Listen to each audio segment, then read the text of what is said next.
কনস্টিটিউশনকে rewrite করা হোক। আপনারা কোথা থেকে নিয়ে আসছেন সংবিধান সংস্কার পরিষদ? What status it has? এটা কোথা থেকে আসছে? আপনারা আমাদের সচরাচর আমরা যেভাবে সংবিধান পরিবর্তন করি আমরা সেখানে থাকতে চেয়েছি। পার্থের বক্তব্য বুঝতে হলে প্রথমেই তার রাজনৈতিক অবস্থান ও সময়ের প্রেক্ষাপটটি ধরতে হয়। তিনি একদিকে বর্তমান সংবিধানকে পুরোপুরি বাতিল করার বিপক্ষে, অন্যদিকে এটিকে অপরিবর্তনীয় কোনো গ্রন্থ হিসেবেও মানতে নারাজ।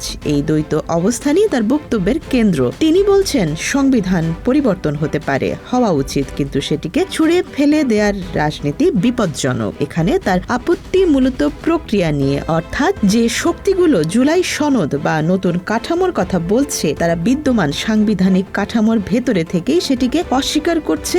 এই দ্বন্দ্বকেই তিনি তুলে ধরছেন।